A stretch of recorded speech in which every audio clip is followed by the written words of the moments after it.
Okay, we'll call to order the regular meeting of the Batavia City Council Recording in progress. for Monday, March 21st, 2022. Moving to our agenda, I would ask that everyone please rise for a brief invocation to be followed by the Pledge of Allegiance. Well, as we meet tonight, Batavia is in a shadow of sadness, as is evidenced when we pull into the parking lot tonight. The WGN TV truck is out in the parking lot doing a story with the Batavia Police Department. They followed WBBM in here earlier this afternoon over the same incident in which we had a very tragic double fatal accident on Kirk Road this afternoon in which 2 people died.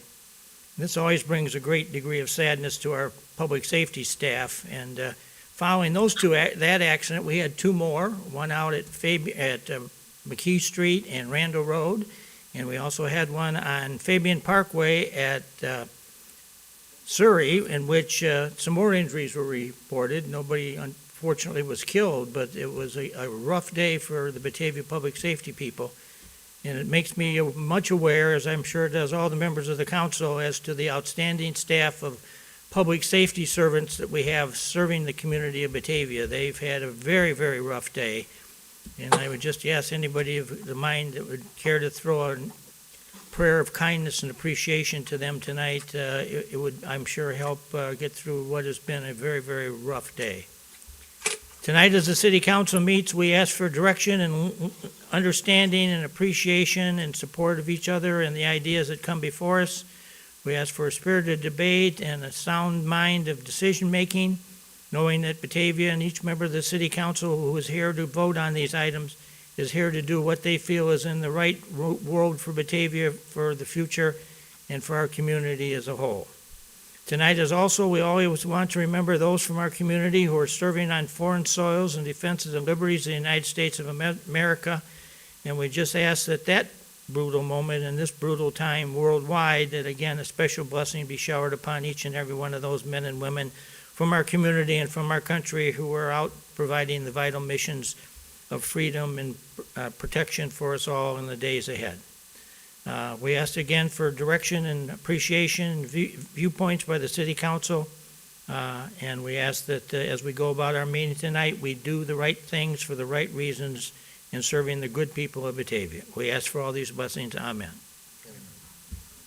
Alderman Conley, you want to lead us in the Pledge of Allegiance? Yes.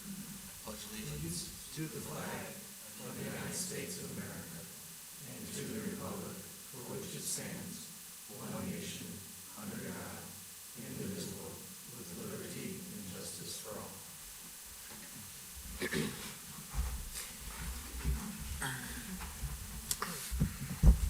Okay, moving to item number 3, which is a roll call. City Clerk, please. Miller. Here. Rosado. Here. Beck. Here. Connolly. Here. Chanzit.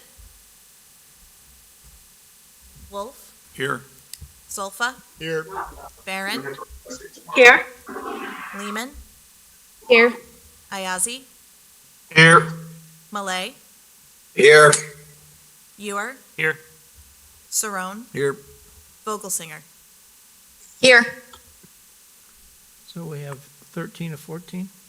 So let the record reflect that we have 13 of the 14 elected members of the City Council present and accounted for this evening's meeting, so we have the necessary quorum to conduct business. Item number 4 is our agenda reminder to myself to ask anyone who's going to address the City Council tonight to please use one of the microphones that's either at the podium or on the desk before the council. It's important that we do this because, as you know, all meetings are being filmed by Batavia Access TV and will be replayed a number of times in the preceding days throughout the community, so we need to be able to make it so people can hear what the dialogue was at the meeting. All right, moving then to item number 6, which is presentation of tonight's consent agenda.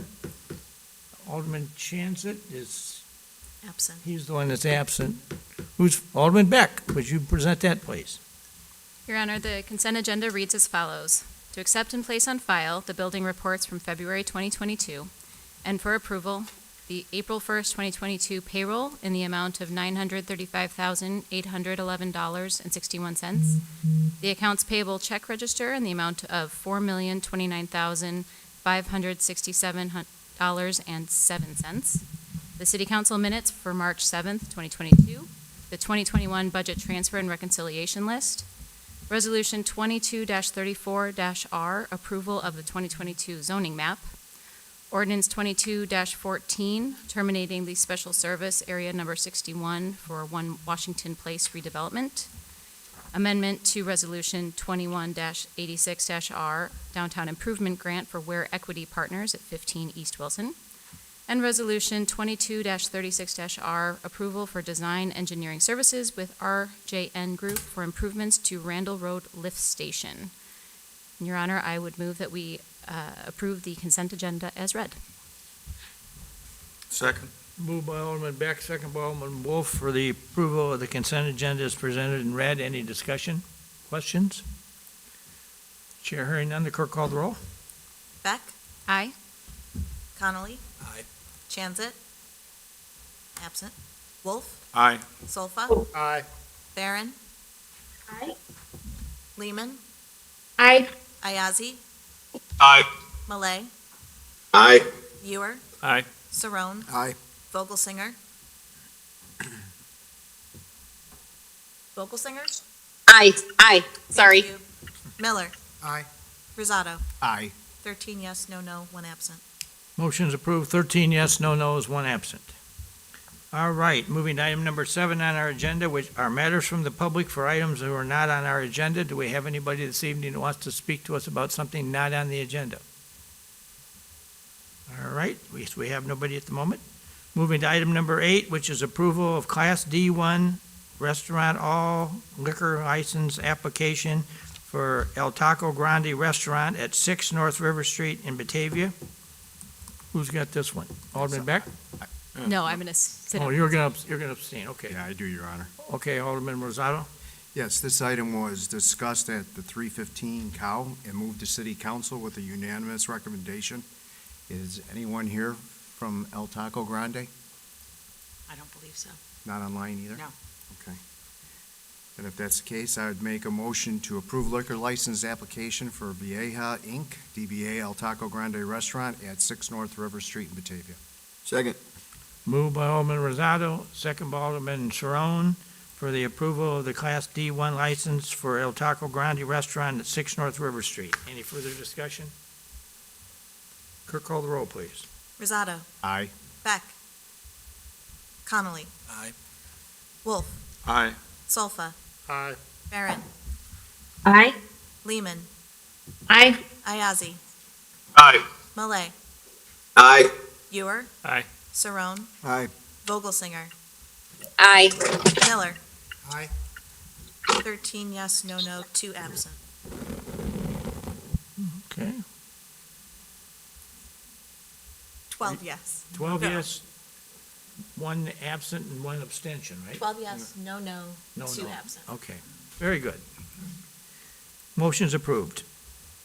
Okay, and item number 9 then is a presentation from Preservation Partners of the Fox Valley. Laura, are you making some comments or something, or you're No, just? I'm just getting the presentation running. Oh, okay.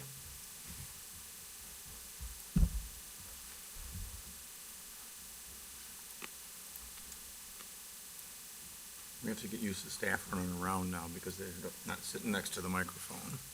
So you're Hal Watts? Al Watts. Al? Al. She got an extra H in there. Yeah, One too many. whatever. That's all right. I've been called worse, trust me. Thank you, Mr. Mayor and Council, for giving me the opportunity to talk to you.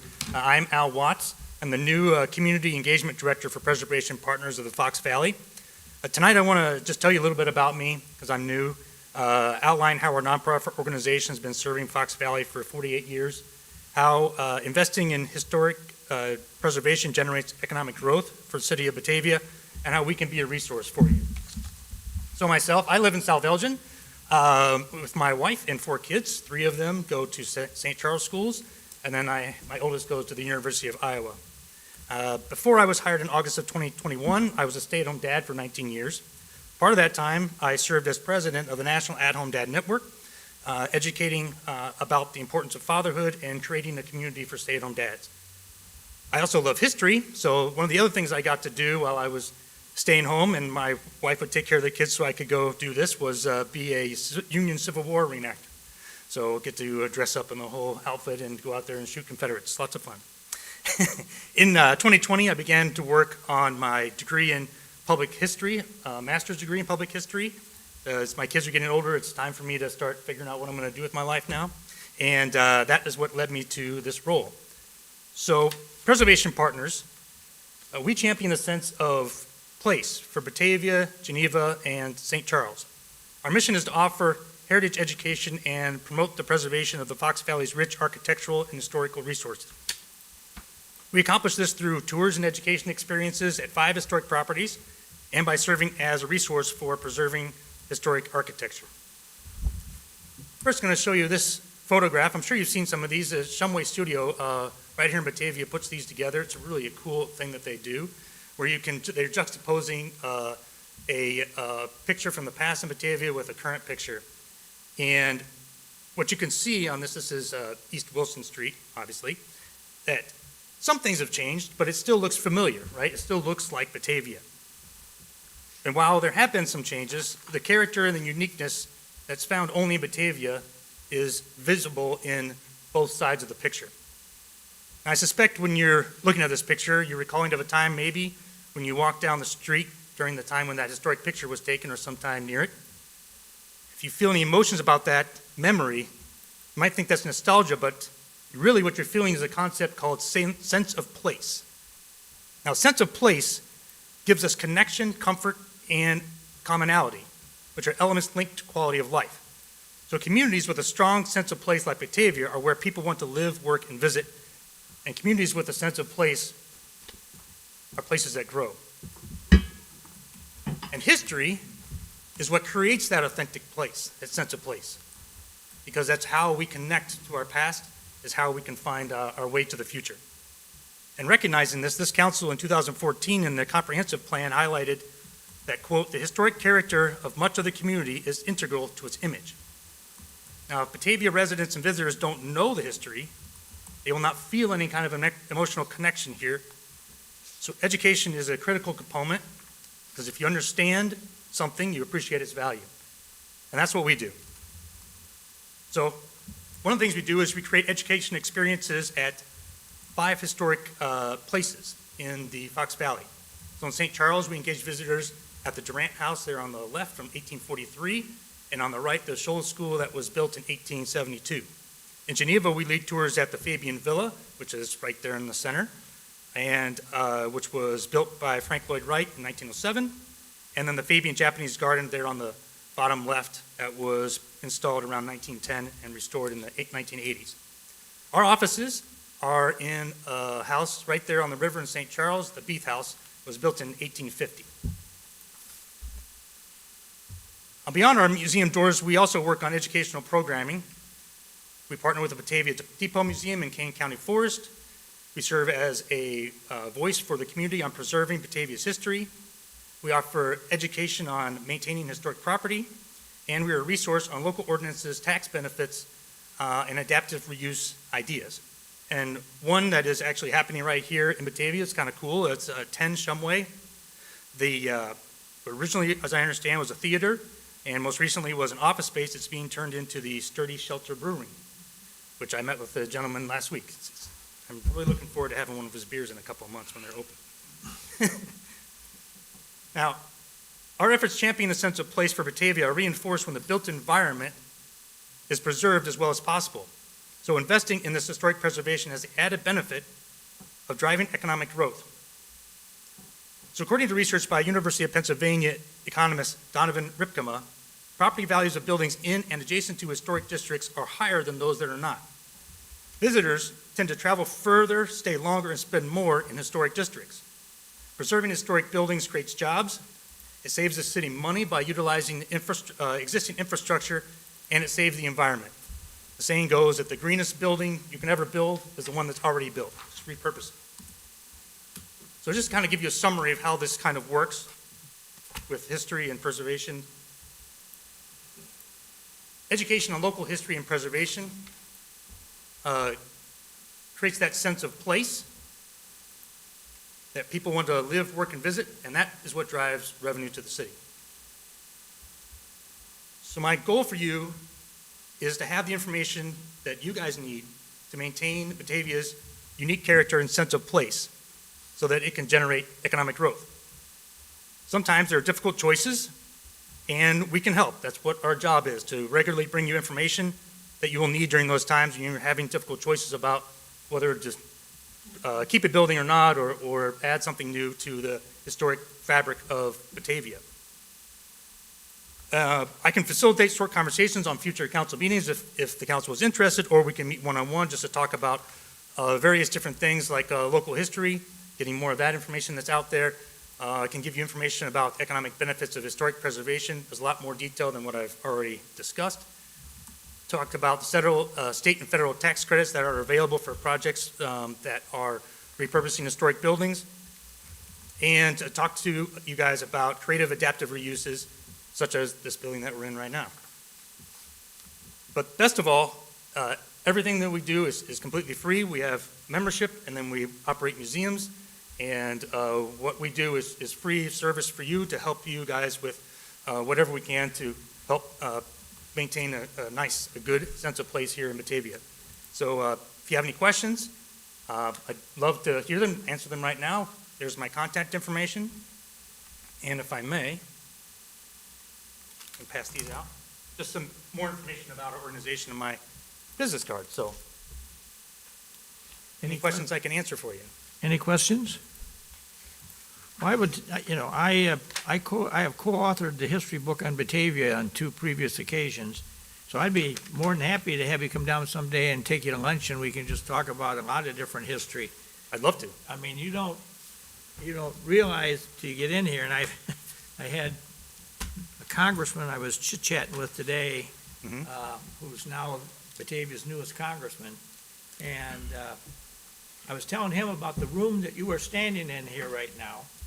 In about the 1967-68, in this room was manufactured the flexible fuel line that was used in the rocket that landed on the moon in 1969. And when the astronauts came back after the trip up there, they got an author, and they collaborated in writing a book called First on the Moon. And it was all, supposedly the 3 authors were the 3 astronauts. And in the book on page 77, right there, that the fuel line that went up the rocket was made in Batavia, Illinois.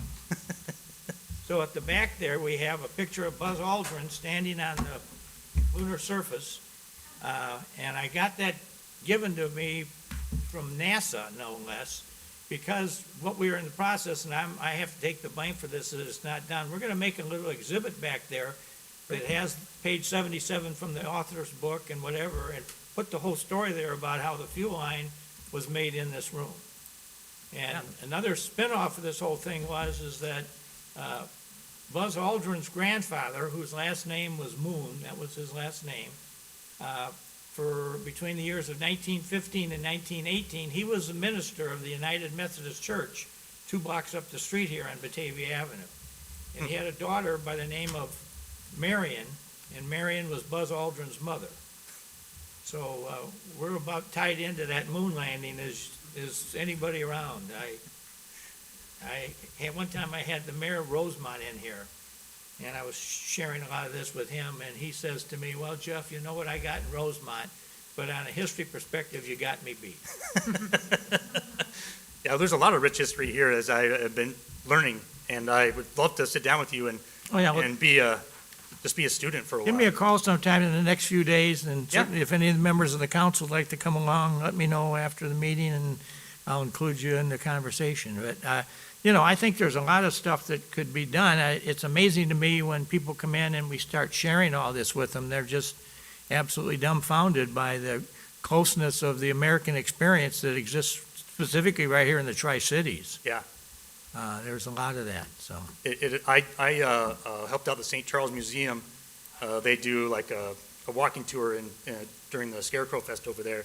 And it was amazing to me that some of the basic things about this area, like, the windmills here and all the the water power that the Fox River did, that almost nobody, had any idea that that's what had happened here before.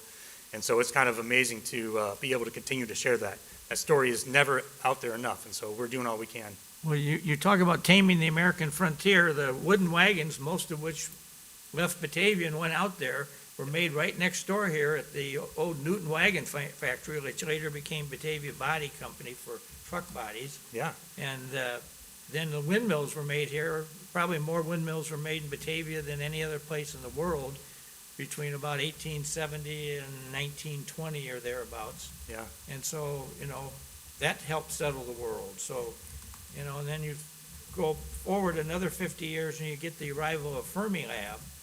And then if you go out to Fermilab and walk in the front door out there, there's a big plaque hanging on the door or on the inside that says that the technology that was used to develop the MRI medical research machine was developed at Fermilab. And if you think of the impacts that device has had on saving probably millions of lives now and people's health and whatever have you. Right. I mean, we got stuff that you can't even imagine that some of this stuff that's been done right here. So we have a lot to be proud of. Oh, I agree. Yeah. So please call me in the next Yeah. few days and we'll set something up. Absolutely. Love to. All right. Thank you. Any other questions? Thanks. All right.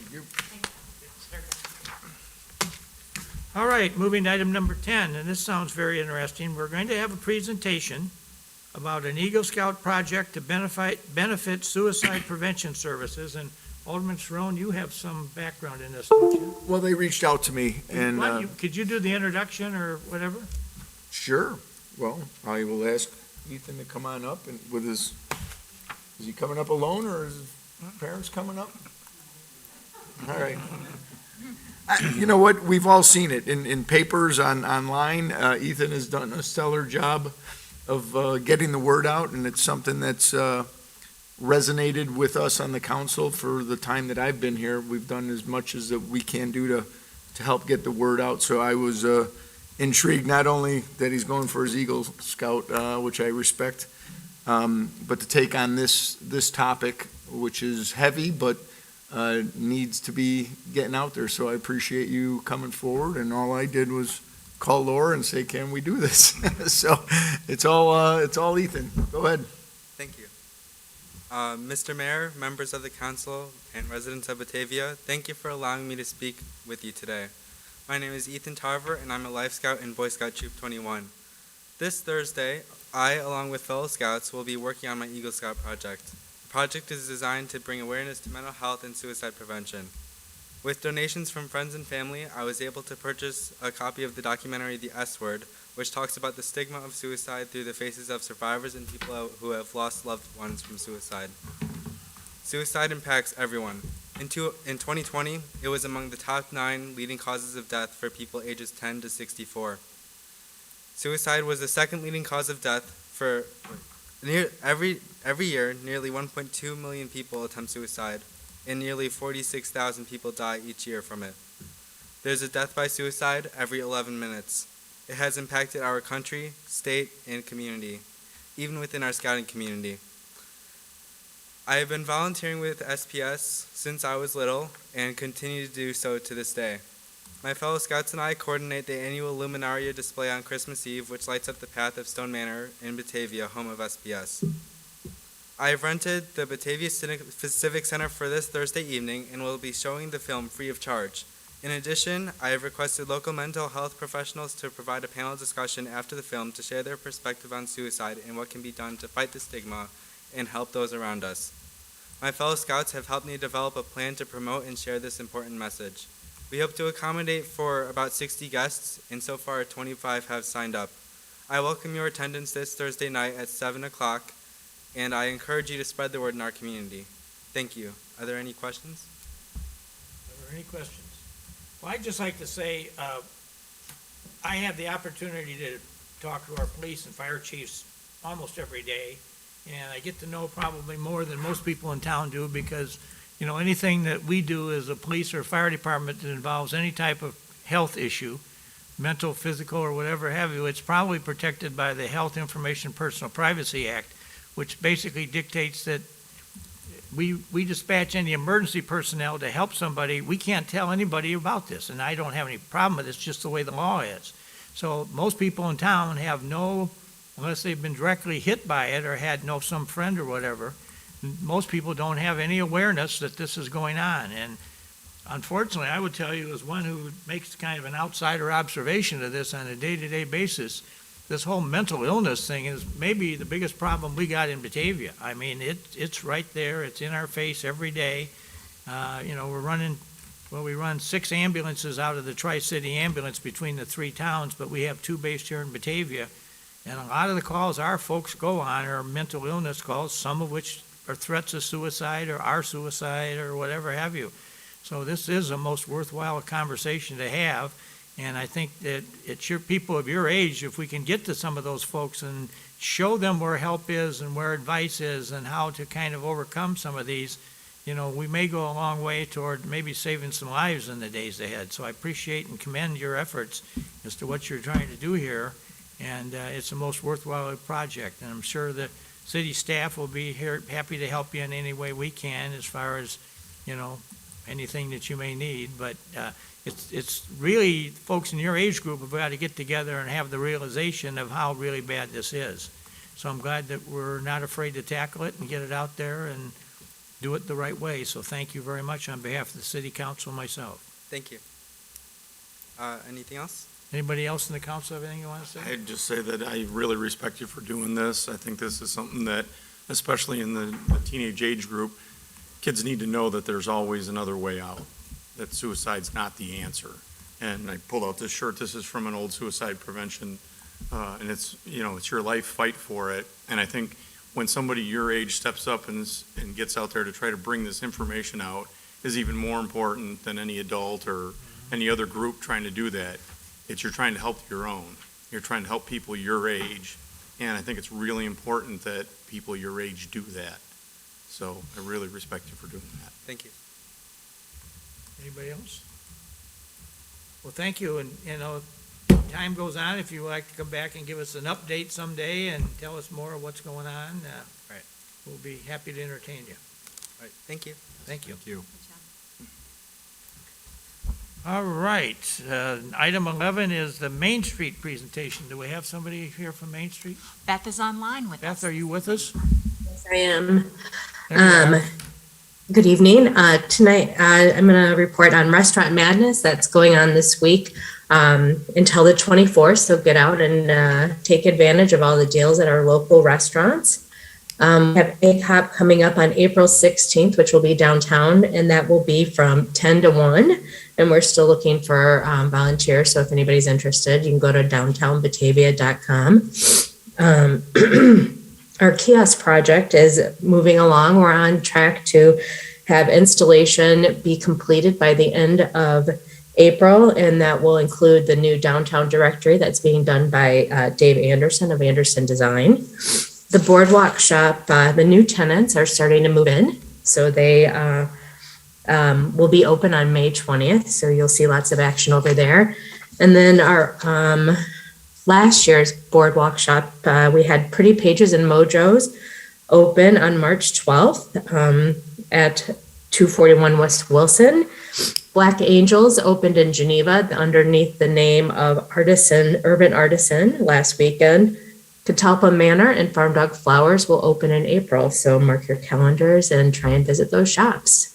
Does anyone have any questions? Any questions of Beth? Where's the last shop at that you talked about? Where's that one going to be at? Farm Dog Flowers? Yeah. Is that what you're asking? Yeah, where's the? That is going to be at 239 West Wilson, Okay, just next to Mojo's, where Down Home Customs used to be. thank you. Welcome. Well, I appreciate the Restaurant Madness. I've had several people tell me that they've already tried a couple and are very, very pleased. And I had somebody else show me the thing you posted online with, I didn't realize we had so many restaurant owners who could advertise themselves almost semi-professionally with some of their lines and whatever have you. So you're doing a long way, bringing a new face to downtown Batavia, and I think you know, it's certainly going to be shared with a lot of people in the area, so hopefully this is going to spin off into something pretty creative for Batavia Main Street. Yeah, these, the videos that were done by Ann in both video production have been really amazing. Right. Any other buddy on the council have any comments to make? Well, thank you for your update. Keep up the great work. Thank you. All right, moving then to item 12, which is Resolution 22-043-R IBEW Streets Agreement. Who's got this one? That's me, Your Honor. Abby? So this is our collective bargaining agreement with our IBEW Street Union. This is a 3-year agreement that has some changes outlined in Wendy's memo, including some housekeeping items to update titles, a new vacation agreement that allows for a prorated amount of vacation after 30 days of employment. It adds Juneteenth to the list of annual holidays. It has annual rate increases of 3.25% this year, 3% next year, and 2.7% in 2024. And they'll get a $300 bonus for becoming a certified pesticide and mosquito applicator. And I believe Wendy is online if you have anything to add or if anyone has any questions. No, I think you summarized it great. Thank you. We had quite a conversation about this at the committee meeting last week, so everybody, I think, is pretty much on board. Well, if there's no other questions, I will move that we approve Resolution 22-43-R, the IBEW Streets Agreement. Second. Moved by Alderman Beck, second by Alderman Miller for the approval of Resolution 22-043-R, the IBEW Streets Agreement. Any further discussion? Clerk, call the roll. Beck. Aye. Connolly. Wolf. Aye. Solfa. Aye. Barron. Aye. Lehman. Aye. Ayazi. Aye. Malay. Aye. Ewer. Aye. Saron. Aye. Vogelsinger. Aye. Miller. Aye. Rosado. Aye. 13 yes, no, 1 absent. Motion is approved, 13 yes, no no's, 1 absent. Okay, moving to 13, which is Resolution 22-044-R, FOP Sergeant's Agreement. Abby, you have this one too? I do. This is our collective bargaining agreement with the Fraternal Order of Police for our police sergeants. The updates are outlined in Wendy's memo. This makes a few adjustments to make things more equal between the officers and the sergeants. It adds Juneteenth. They get a week of paid leave for any birth or adoption of children. The rate increases are 3.25% for this year, 3% for next, and 2.7% in 2024. Those are just kind of the highlights. And Wendy, do you have anything else you'd like to point out? No, I think that's great. Any other questions from council? If not, I will move that we approve resolution, what's the number on this one? 22-44-R, the FOP Sergeant's Agreement. Second. Moved by Alderman Beck, second by Alderman Miller for the approval of Resolution 22-044-R, the FOP Sergeant's Agreement. Any discussion further? Clerk, call the roll. Beck. Aye. Connolly. Aye. Wolf. Aye. Solfa. Aye. Barron. Aye. Lehman. Aye. Ayazi. Aye. Malay. Aye. Ewer. Aye. Saron. Aye. Vogelsinger. Aye. Miller. Aye. Rosado. Aye.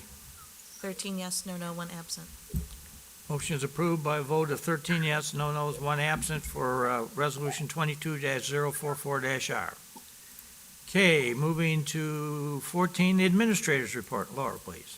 Thank you, Your Honor. Very interesting to be back here, standing up at the podium. It's kind of nice to see the room return back to a little bit of normalcy. So I have a few items that I'd like to share tonight, and then I have a special guest to introduce to you.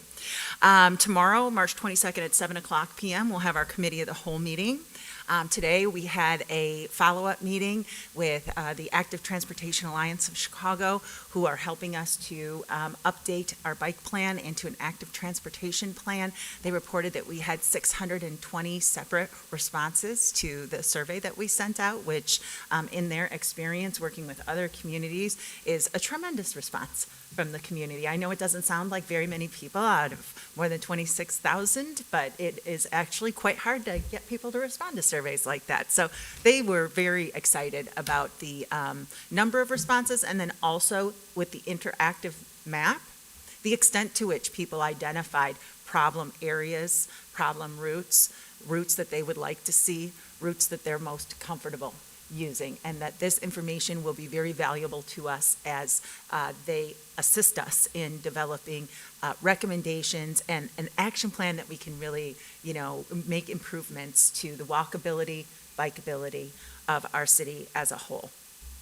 I wanted to mention that Wendy Bednarik is also a member of the IPBC Board of Directors. The IPBC is the group who provides the employees with their medical insurance and dental insurance. And we have had a really great experience going from being self-insured to becoming part of this shared risk pool.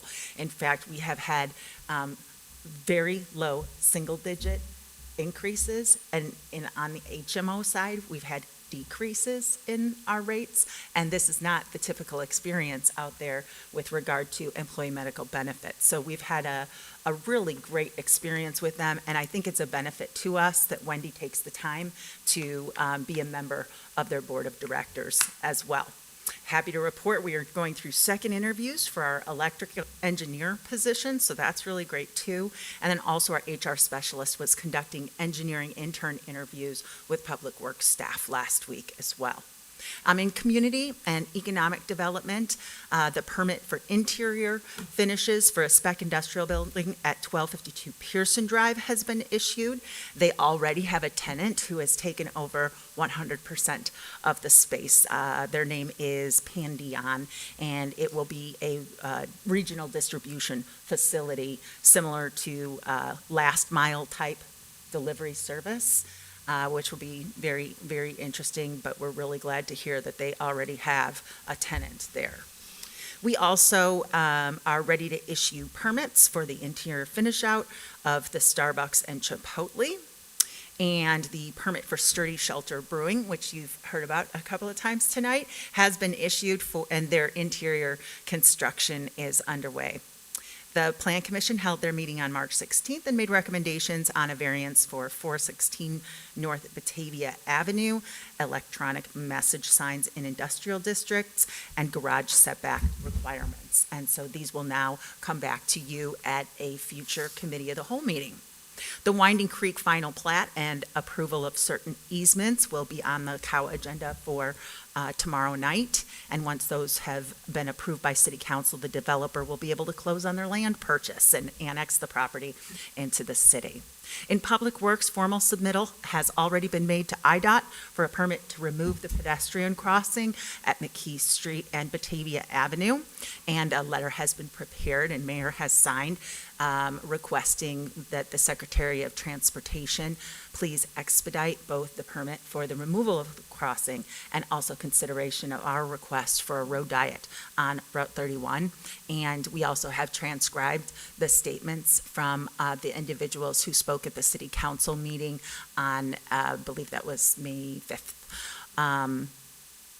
And then we have our annual sidewalk repair and road resurfacing programs that are ready for bidding by April. Sidewalk construction is projected for June or July, and resurfacing is scheduled for the August-September timeframe. It's the time when I kind of like to remind residents that on our city website homepage, if you scroll down to the bottom, there's you can click on something called City Maps, and there's all kinds of very interesting city maps. Want to know what ward you live in? There's a ward map there. If you want to know if your sidewalk is on this year's program to be redone, you can click on a map that will show you all of the sidewalks that are going to be repaired and or constructed, and streets that are going to be resurfaced. So a lot of good information for folks there. Does anybody have any questions for me about any particular projects? Guess If- not. Yes? No, I said, guess not. Guess not. Okay, well then I will introduce my guest, which to many of you needs no introduction, but the city has made an offer which has been accepted for the communications manager position. And I think the city would be very fortunate if it could hire a communications manager who has an extensive background in communication and also all of the technical aspects of the ways that we communicate with the different communities. We would also be fortunate if that person had extensive knowledge of the city of Batavia, perhaps had been a longtime resident here and extremely involved in many aspects of our community. And I'm happy to say that Lori Boderman is exactly that individual. And I wanted to take the time to introduce her to you tonight. She will begin employment here with the city Wednesday, March 23rd, and we are extremely glad to introduce her as our new communication manager. Lori, would you like to come up and say a few words? Mayor, Council, thank you very much. I am very excited about this opportunity to work for the city of Batavia.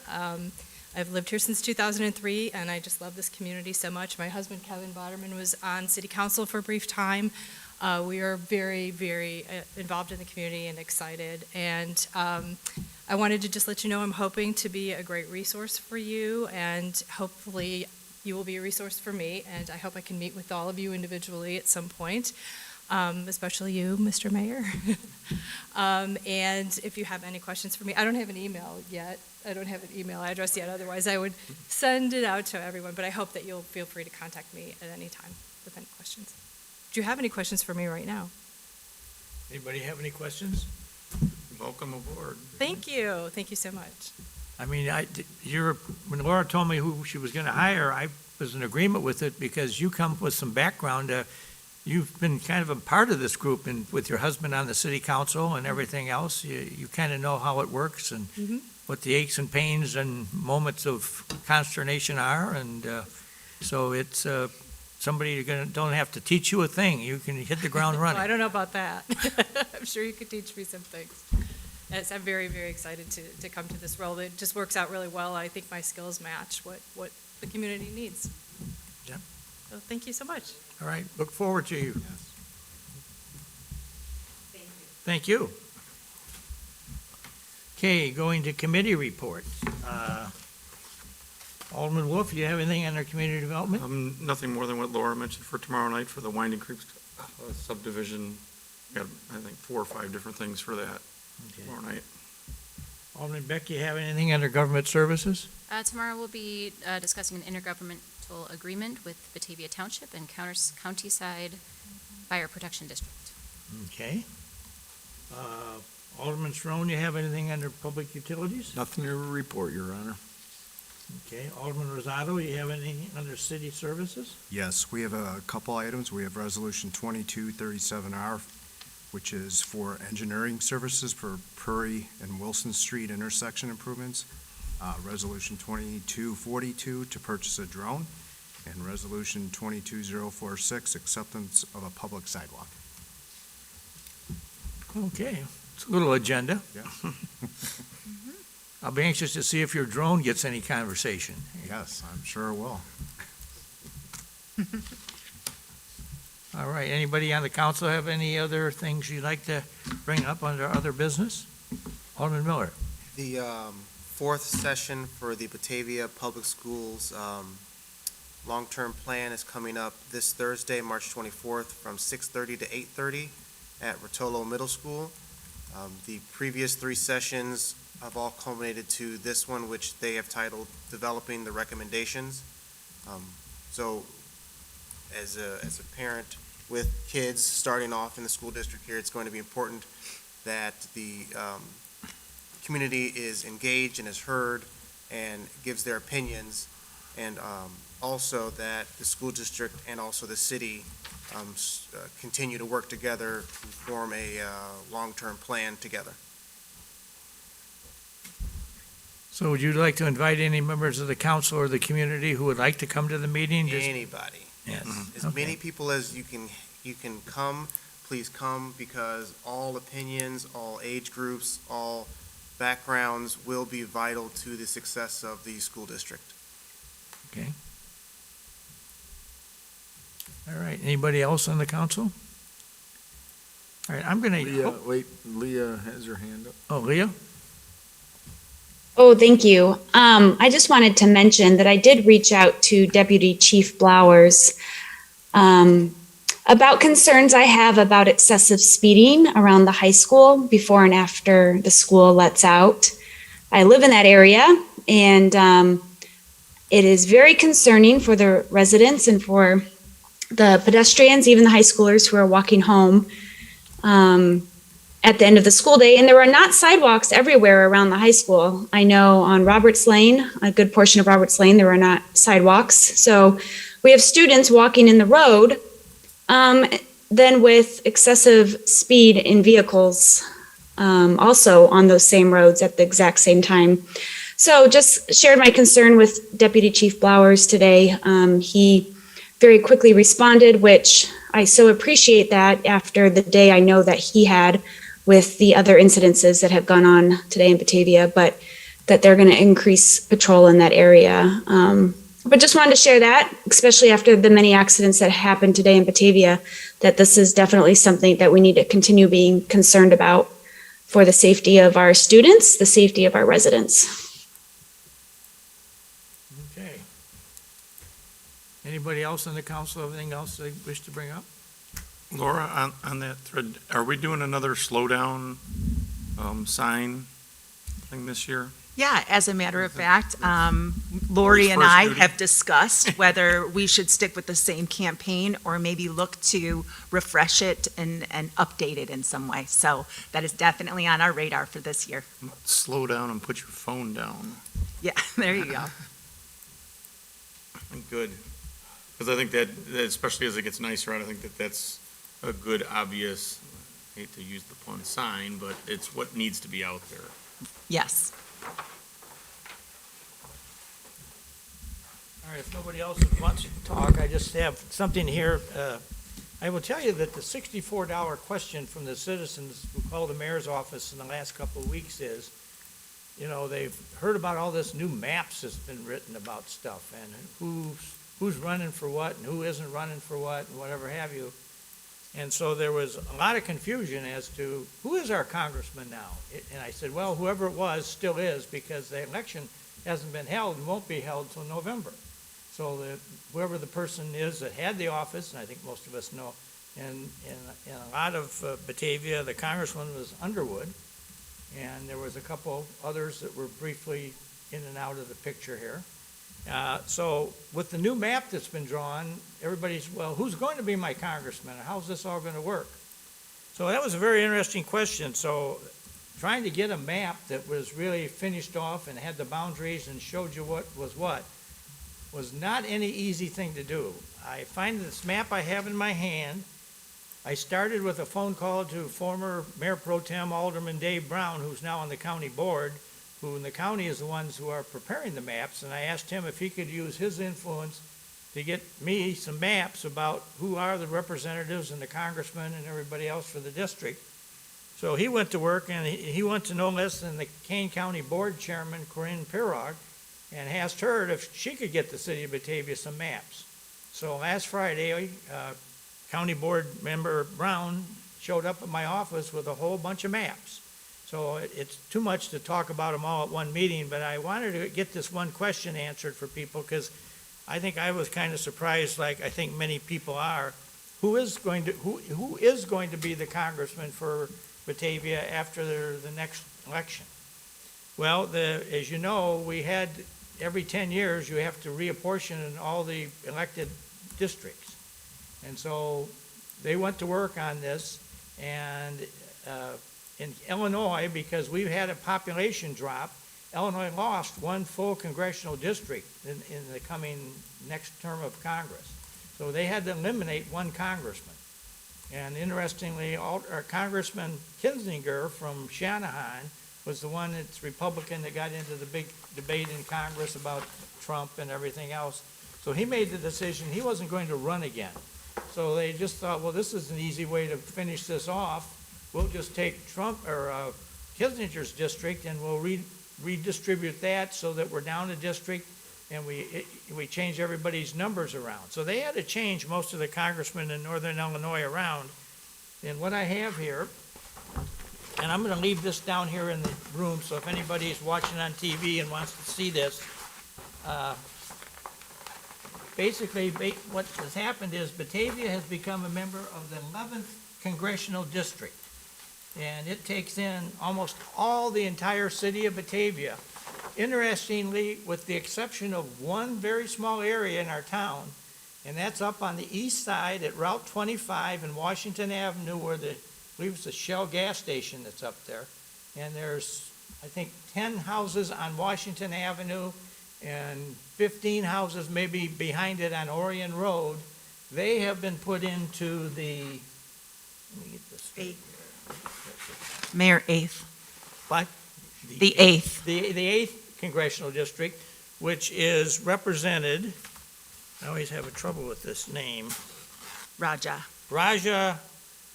Krishnamurti. And he's from the Schaumburg area, and he is the new north end of Batavia congressman, or his district is going to be. He has to get elected to it to be it, but he's in that, he's a Democrat, he's from the Schaumburg area. The mayor of Schaumburg, who is a friend of mine, speaks very highly of him. His staff called here last week, and I was able to engage them in conversation today about different stuff. They're very interested to kind of know more about Batavia and whatever have you. But interestingly, Congressman Underwood has left the region. She's no longer, her district is no longer in here around us or anything else.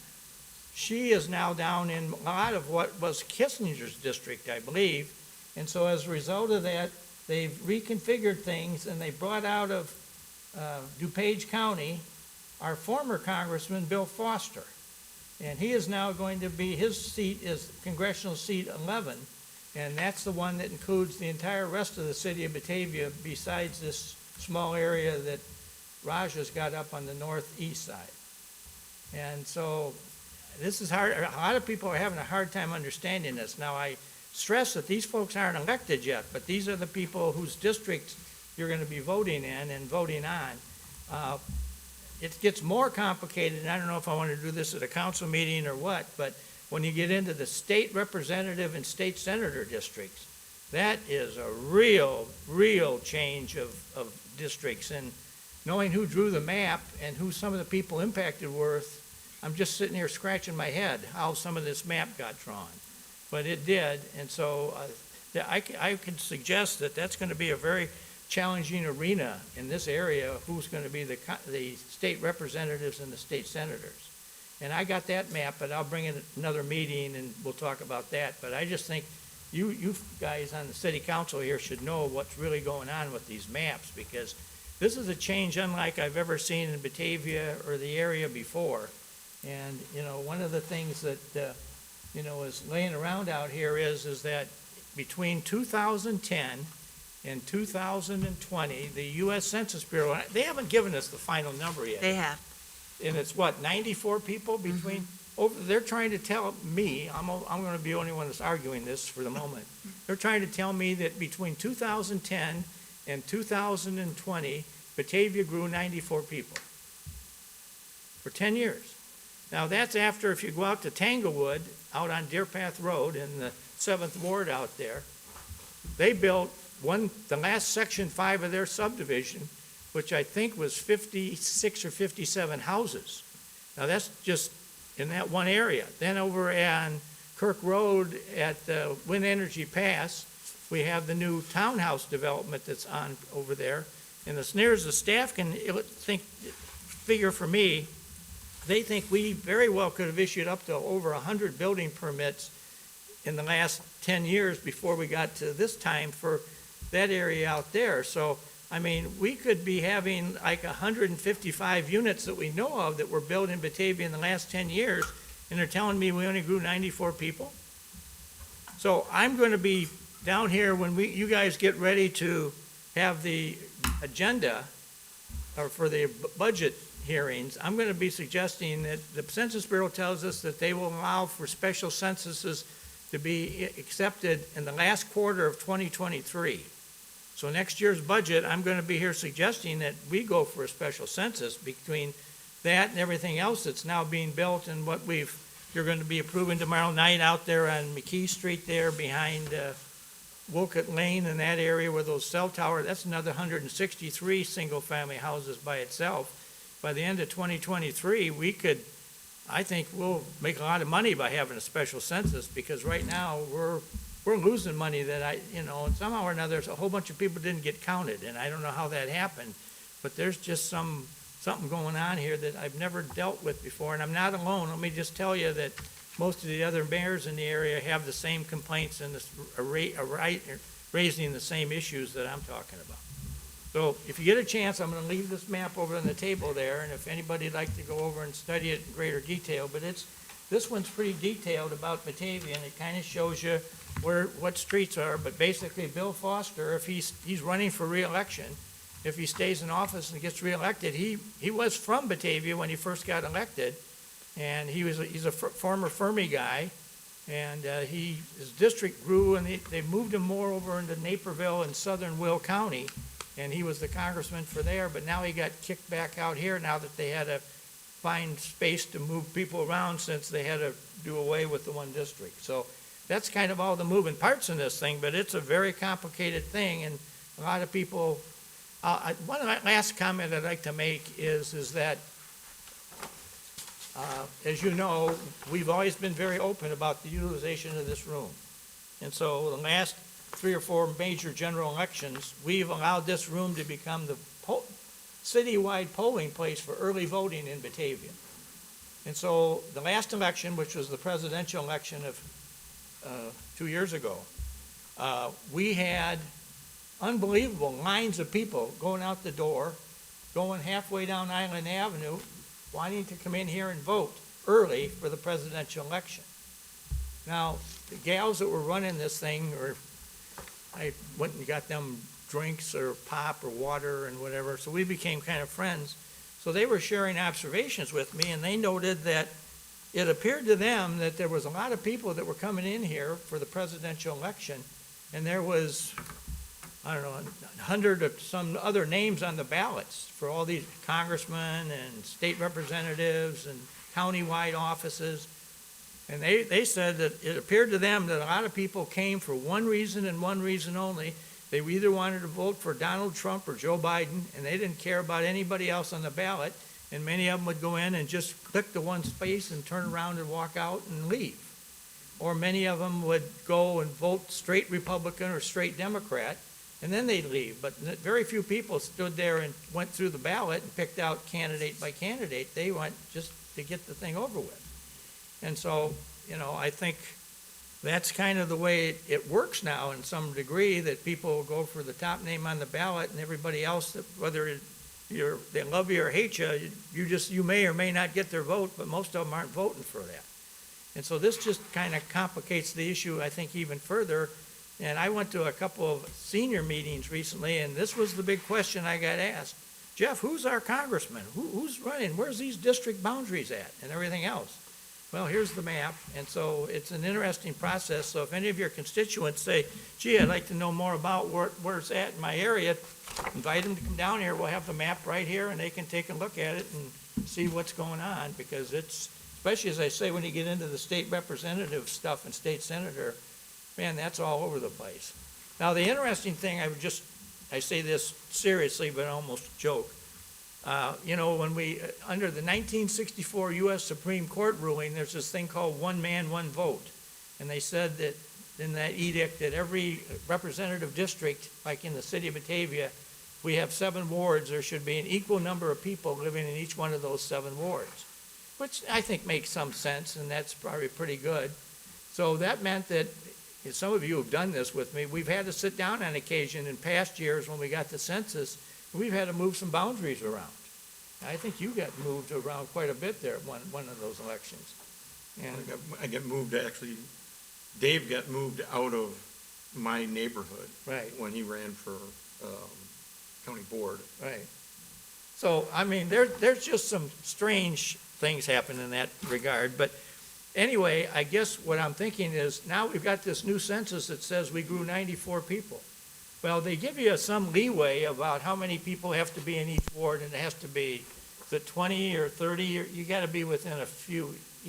But with our number being so low, I don't know if we need to reapportion the wards or not. Right now, I would tell you they probably could just stay the way they are, and nobody's gonna raise any question, because it's all pretty equal for what's going on, but just a lot of new things to think about. I don't mean to add any more to your piles of stuff you have to worry about, but this is one that'll be coming up in our face as we get nearer to the elections and people start looking at who's gonna vote and where they're gonna vote. And I'm sure the county's gonna be knocking on the door here, if they haven't already, asking for this room to be the special early polling place, and I think we should give it to them. I mean, it's really, we're representing the people, and it's their building, and they should be able to come in there and use it to vote, so I don't argue that. But I mean, it's just, I think it's gonna be a very interesting time in the next few months as all this unveils itself and everybody tries to identify who they are and what party they're with and whatever. So that's the end of my report for the night. So as long as I got both the police and fire chiefs sitting here, I just, again, as I said during the prayer, these departments did wonderful work today. And maybe that's not the word, but they really rose to the occasion. And ironically, in the case of the police department, we had a police officer retire today after 25 years, and this was his last shift. And we had a little reception for him at noon that Laura and I went to, and we presented him with the city plaque. And Tom Doggart was his name. Some of you may know him. And this was his very last shift, and man, he went out. Was he still here when all that started breaking loose? No, Mayor, he'd left. Oh, he left? Boy, he just got out the door in a few minutes, didn't he? Yeah. So, I mean, but they really did rise to the occasion. And when you saw Channel 7's helicopter hanging over the east side of town, and then you get here, and WGN's down here, and so I'm sure they'll be on the 9 o'clock news here in a few minutes. So, a lot going on. So, that's the end of the mayor's report. Somebody want to make a motion for adjournment? I move we adjourn. Second. Moved by Alderman Wolf, second by Alderman Rosado. Clerk, take a voice vote. All in favor? Meeting's adjourned.